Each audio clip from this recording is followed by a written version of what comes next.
Swadika, you're watching Newsline with me, Sandra Hanutsaha. Newsline broadcasts live on NBT, Radio Thailand FM 88, and also on NBT World.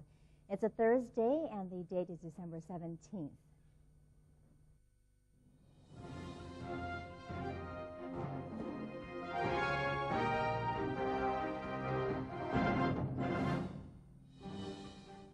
Welcome to today's segment of Thailand Moves Forward. In our first story, His Majesty the King on Wednesday entrusted His Royal Highness Crown Prince Maha Vajiralongkorn to officiate on his behalf at the royally sponsored cremation ceremony for His Holiness Somdet Prayana Sangwon, the Supreme Patriarch, at the crematorium of Thepsirin Monastery in Pomprap, Sutropai district of Bangkok.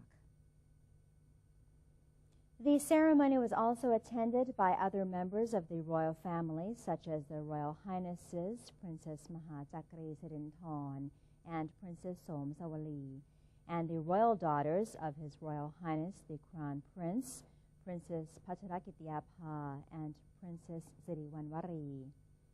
His Royal Highness the Crown Prince presented commemorative prayer fans made in conjunction with the funeral to Venerable Somdet Pramaha Ratchamangkalajan and 15 other high-ranking monks.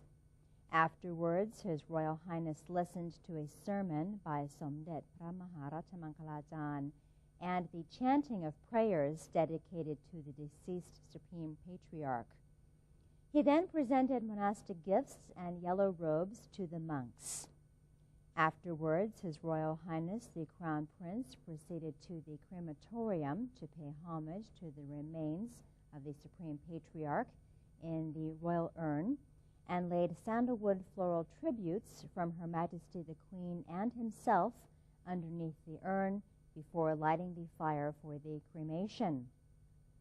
After this, thousands of people led by monks, members of the royal family, Privy Councillors, the Prime Minister and other government officials, members of the Diplomatic Corps, heads of the Supreme Court, and members of independent organizations formed a line to lay sandalwood flowers to pay their respects to the Supreme Patriarch. Earlier yesterday morning, His Majesty the King designated Lieutenant General Mom Jao Chalam Sepyukon to represent him at the royal funeral procession for His Holiness Somdet Prayana Sangwon. In the procession, the urn containing the Supreme Patriarch's remains were transferred from Tamnak Pet Building in Bawaniwade Monastery to the Thepsirin Monastery crematorium in Pomprap Sutropai area in a rite known as Opramain. The government is preparing to host an informal meeting between Thai and Cambodian leaders later this week. Prime Minister General Prayut Chan-o-cha has called a meeting to discuss preparations for the talks from December 18th to 19th.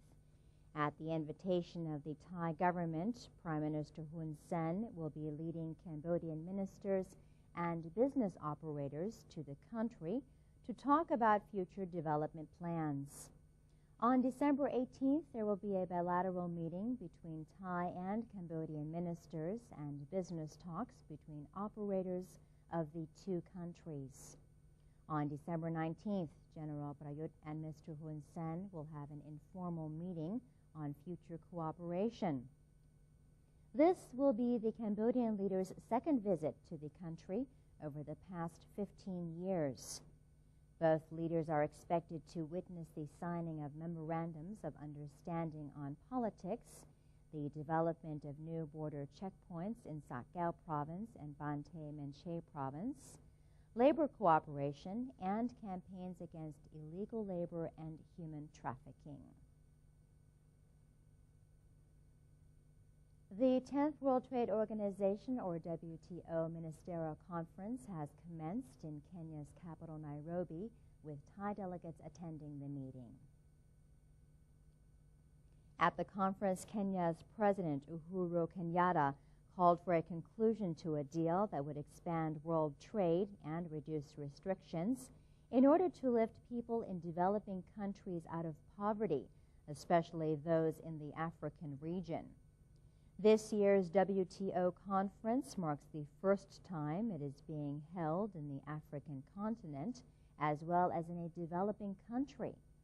The conference includes 48 underdeveloped countries that are pushing for the elimination of import tax.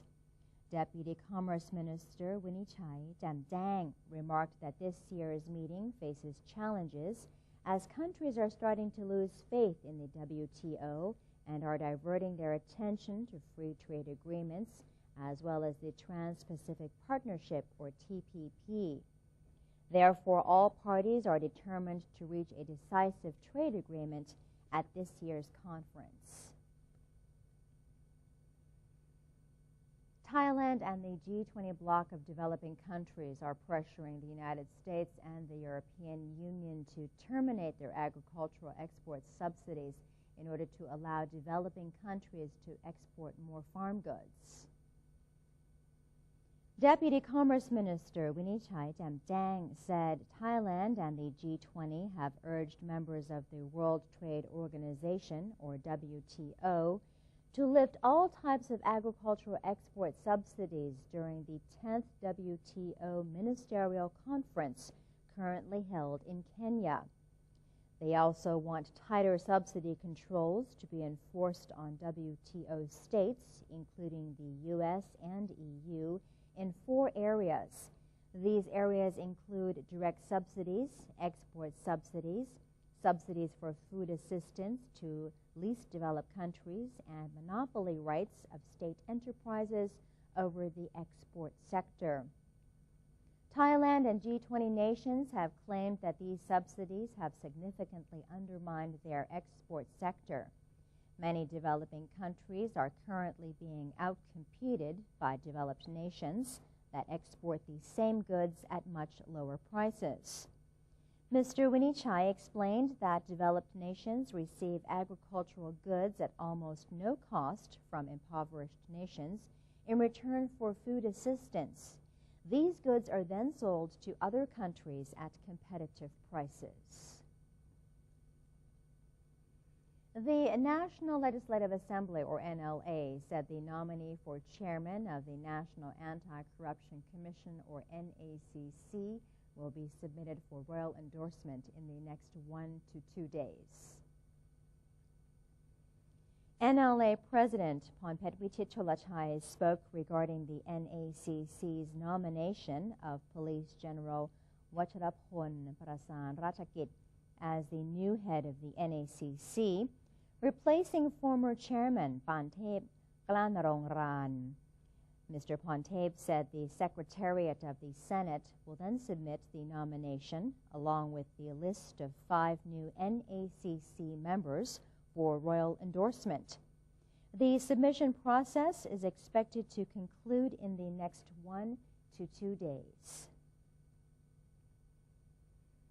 The drought crisis continues to hit northeastern provinces while the cold weather continues to affect the daily lives of northern residents.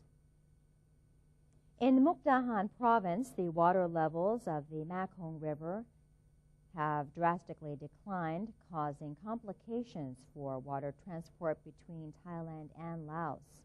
In Buriram province, the Sitak District Administrative Organization has sent out water trucks to 18 villages whose community water sources have begun depleting. The Department of Local Administration has granted a budget for the construction of tap water systems in 4 villages. Other villages are awaiting budget approval for their drought relief programs. Up north, the cold and foggy weather has impaired traffic of Phayao province in the morning as visibility has dropped to 50 meters. Residents have begun to exercise regularly to stay warm. And today we bring a special report from the NBT World News crew introducing the Moroccan town of Laayoune, which the government is developing into a truly unique tourist destination.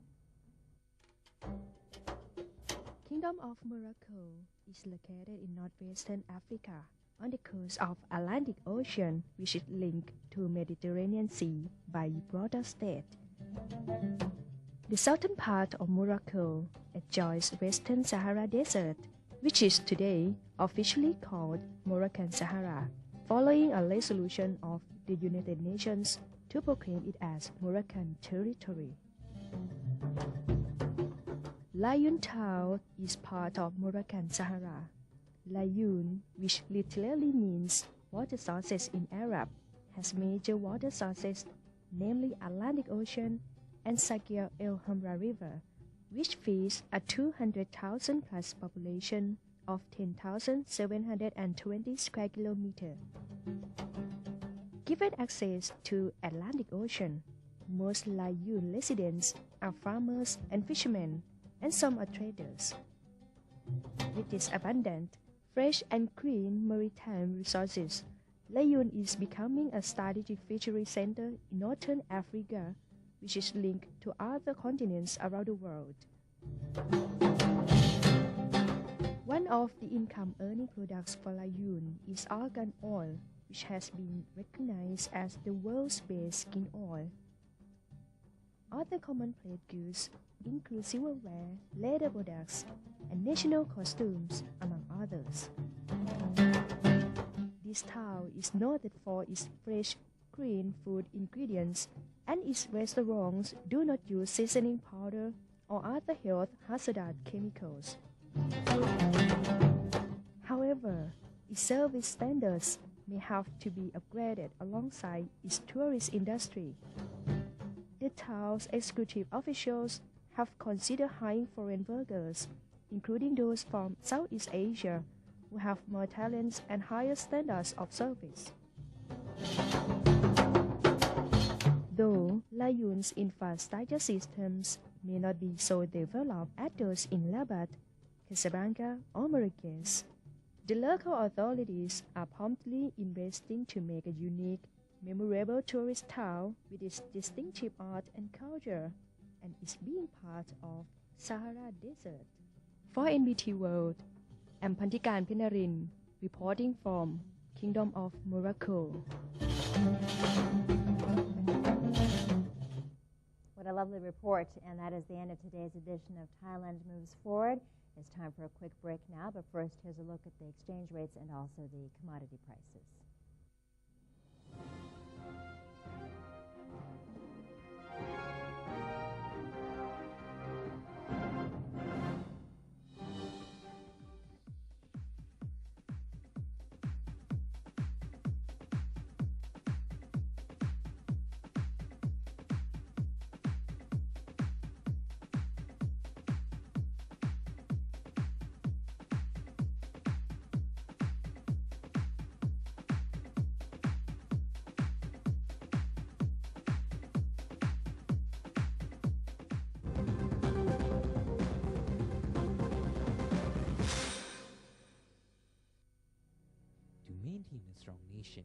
Thailand is promoting 12 core values for the good of the people.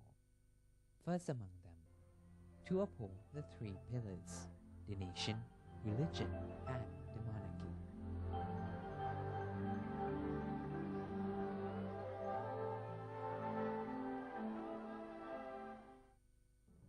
Welcome to ASEAN, a community comprised of 10 countries, each with its unique culture and history, now unifying to bring added prosperity to the region. For centuries, each country remained independent, but now we are coming together to compete in the 21st century globalized world. ASEAN is bringing together more than 600 million citizens and a total land area of 4.4 million square kilometers, and is providing economic opportunities, trade, travel, and new educational possibilities. The combined GDP of all 10 ASEAN countries comes to a total of $2.4 trillion, which means the ASEAN entity ranks amongst the world's major economic powers. The future is here. Welcome to ASEAN, the community of opportunities. The Southeast Asia region is now becoming one.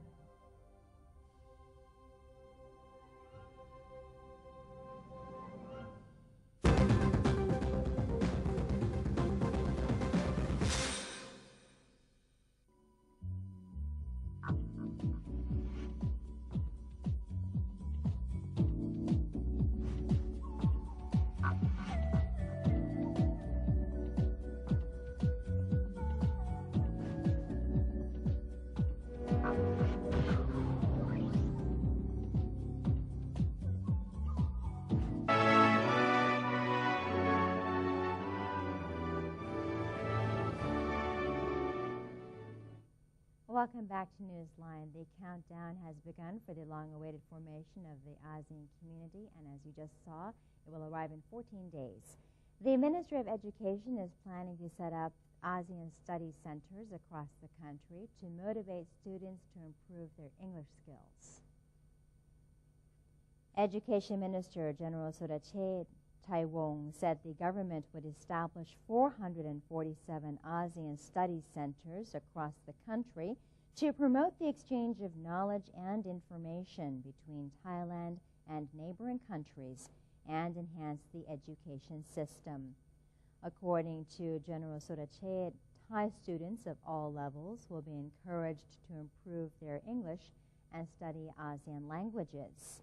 The ministry will also urge educators to improve their abilities and develop curricula in line with regional education standards.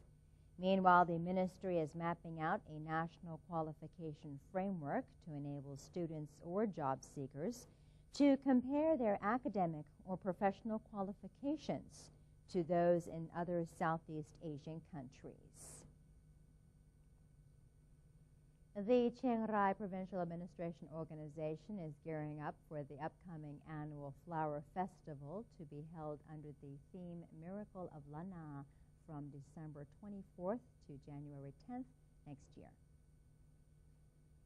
Chiang Rai Governor Bun Song Techapmanisatit said at a recent press conference that the Chiang Rai ASEAN Flower Festival 2015 will take place at Rim Kok Garden and will include a wide variety of beautiful winter and local flowers such as tulips and orchids. Visitors can enjoy fireworks as well as a water show held in honor of His Majesty the King at the festival. They will also get to see the longest lamplit tunnel in Thailand here. There will be a wide array of locally produced products on sale as well. The festival will be organized to promote tourism in Chiang Rai, preserve its traditional arts and culture, and raise public recognition of the province as the production base of flowers and decorative plants.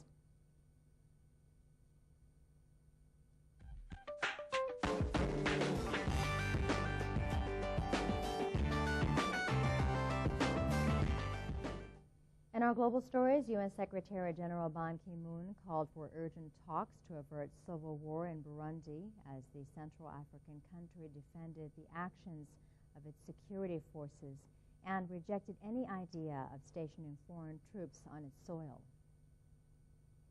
Ban said he would send his special advisor, Jamal Ben Omar, to the region for talks with the Burundi government, other countries, and the African Union on ways to defuse a crisis that has spurred fears of a return to full-scale ethnic conflict.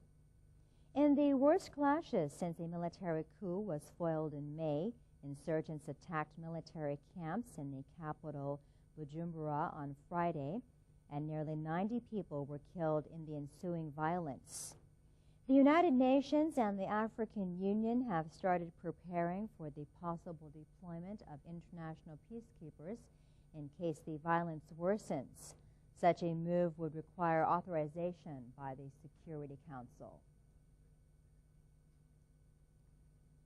And that's all we have for you in this edition of Newsline. If you have any comments or suggestions, then do feel free to email them to us at newsline.nbt@gmail.com. You can follow us on Facebook by simply typing NNT, and you can check out our website at thainews.prd.go.th/en. We say goodbye today with footage of a giant panda cub making a media debut in Washington, D.C. For Newsline, I'm Sandra Hanud Saha. Have a great day. Sawadee ka.